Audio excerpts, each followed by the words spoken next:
Indo British advanced pain clinic, నొప్పి మాయం, surgery దూరం. For appointments 9155515563.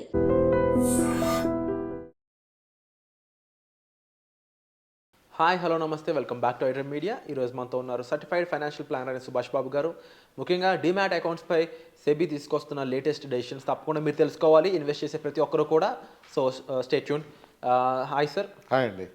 డీమ్యాట్ అకౌంట్స్ అనేది ప్రతి ఒక్కరికి చాలా ఇంపార్టెంట్. మనం కంప్లీట్గా ఇన్వెస్ట్మెంట్ చేసి రిటర్న్స్ తీసుకునే ఒక ఇంపార్టెంట్ ప్లాట్ఫామ్ డీమ్యాట్ అనేది. అయితే ఈ డీమ్యాట్ ప్లాట్ఫామ్పై సెబీ ఒక లేటెస్ట్ సంచలనమైన విషయాలు తీసుకురాబోతుంది. ఒక అంటే డెసిషన్ మేకింగ్లో కూడా డిఫరెంట్ ఇనిషియేషన్స్ తీసుకురాబోతుందని తెలుస్తూ ఉంది. ఆ అప్డేట్స్ గురించి కాస్త ఇన్ఫర్మేషన్ ఇస్తారు. షూర్ అండి.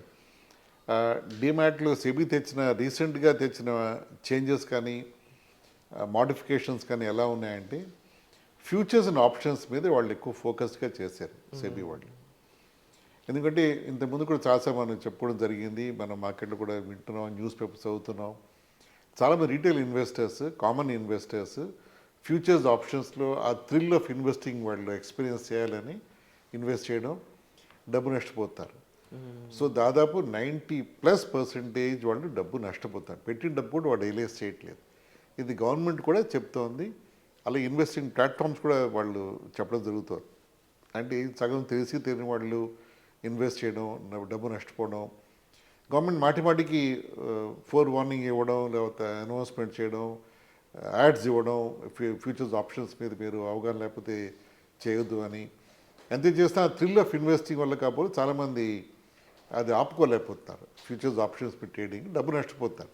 డబ్బు నష్టపోతే ఆబ్వియస్గా సొసైటీ నష్టం. కాబట్టి గవర్నమెంట్ వాళ్ళు ఇంకొక రూట్లో వచ్చి వాళ్ళని కొంచెం అడ్వాంటేజ్ చేస్తారు. డీమ్యాట్ అకౌంట్, ఫ్యూచర్స్ ఆప్షన్స్ వేసి వాళ్ళు డీమ్యాట్ అకౌంట్లో మార్జిన్ అమౌంట్ రిక్వైర్మెంట్ ఇంతకుముందు 1 lakh ఆ రేంజ్లో ఉండేది, అదే 5 lakhs చేశారు. అంటే minimum amount invest in futures ఆప్షన్స్ని 4 to 5 times పెంచేసారు దాన్ని.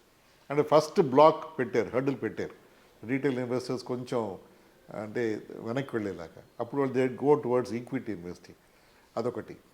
తర్వాత వాళ్ళ క్లియరెన్స్ ట్రేడింగ్ సైకిల్ కూడా వాళ్ళు ఇంతకుముందు 1 week ఉండేది, వారం దాన్ని వాళ్ళు ఇన్వెస్ట్మెంట్ వాళ్ళ పొజిషన్స్ మార్చుకోవచ్చు. ఇప్పుడు దాన్ని మార్చి 1 month చేశారు. అంటే వారం వాళ్ళు ఇన్వెస్ట్మెంట్ పొజిషన్స్ మార్చుకొని వాళ్ళ ఇది చేసే కంటే ఇప్పుడు 1 month దాన్ని షిఫ్ట్ చేశారు. చేయడం బట్టి వీళ్ళకి ఆ urge to invest are tinker with investments తగ్గింది.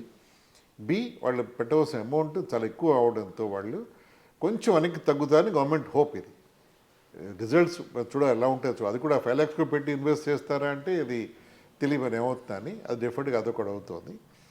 ఇంకోటి కేవైసీలో కూడా గవర్నమెంట్ సెబీ వాళ్ళు స్ట్రాంగ్గా వచ్చారు. దాంట్లో కొన్ని కేవైసీలో కొన్ని రాంగ్ అప్రోచెస్ జరగడం వల్ల డబుల్ ఇన్వెస్ట్మెంట్, ఒకటే పేరు మీద 2-3 ఇన్వెస్ట్ చేయడం, అలా చేయడంతో వాళ్ళు ఈమెయిల్ కానీ మొబైల్ నెంబర్స్ కానీ యూనిక్గా ఉండాలి అని చెప్పి సెబీ వాళ్ళు చాలా స్ట్రాంగ్గా వాళ్ళు వచ్చేసి అన్ని ఫోలియోస్ వర్చువల్గా ఆపడం జరిగిపోయింది. ఏమాత్రం తేడా పడవునా ఫోలియో ఫ్రీజ్ అయిపోతుంది. అంతేకాదు ఇంతకుముందు అఫీషియల్లీ వ్యాలిడ్ డాక్యుమెంట్ OBDs అని ఒక కాన్సెప్ట్ తెచ్చారు వాళ్ళు.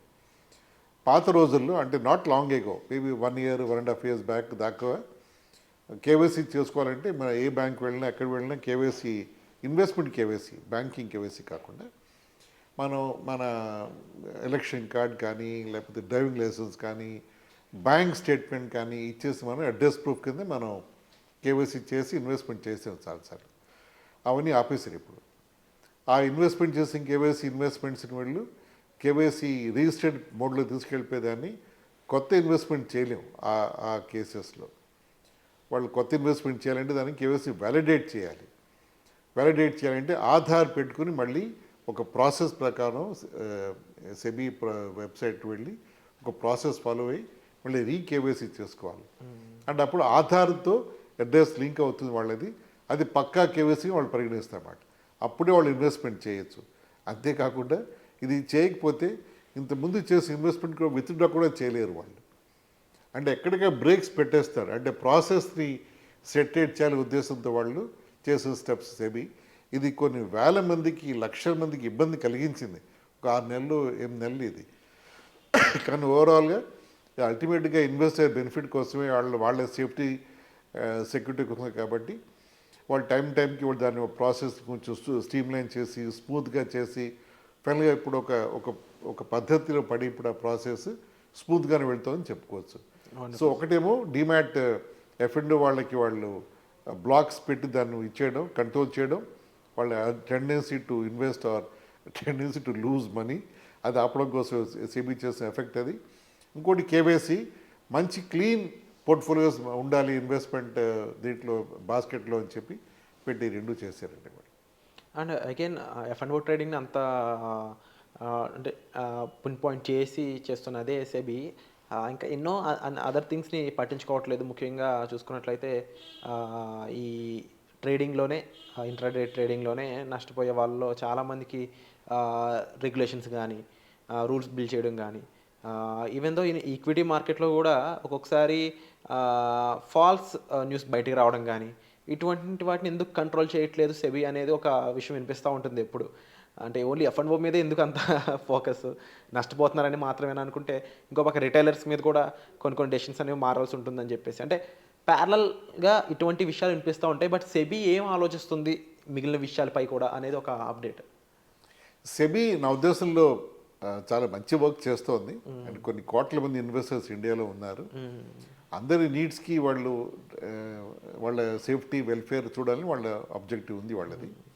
అలాగే చాలామంది తప్పుడు అడ్వైస్ ఇవ్వడం, double the money 10 times 5 times చేసుకోండి అని అడ్వైస్ ఎక్కువైపోయింది మధ్యకాలం. స్టాక్ అడ్వైస్ ఇవ్వడం చాలా జరుగుతుంది. దాంట్లో నష్టపోవడం జరిగింది. సెబీ వాళ్ళు దీన్ని అంటే దాన్ని ఆపడమే కాకుండా వాళ్ళు ఐడెంటిఫై చేసి అడ్వైస్ ఇచ్చిన వాళ్ళు డబ్బు తీసుకోవడం, వాళ్ళని ఫైన్ వేసి 10 కోట్లు 20 కోట్లు ఫైన్ వేసి వాళ్ళని ఆల్మోస్ట్ బ్యాన్ చేసేసిన కేసెస్ ఇవి చాలా చూస్తాం మన న్యూస్లో కూడా మనం. అంటే సెబీ కూడా ప్రోయాక్టివ్గానే వాళ్ళు యాక్షన్ తీసుకుని వాళ్ళు ఇన్వెస్టర్స్ ఇంట్రెస్ట్ పట్టి చేస్తారు వాళ్ళు. అండ్ ఒకటొకటి చేసుకుని రాగలరు వాళ్ళు, మొత్తం అందరినీ ఎట్ ఏ టైం అన్ని ప్రాసెస్ వాళ్ళు ఇంప్రూవ్ చేయలేరు. But I'm sure they are right way. Wonderful sir. And తప్పకుండా ఇలాంటి మంచి ఇన్ఫర్మేషన్ మాకు ఇచ్చినందుకు thank you so much. Thank you అండి.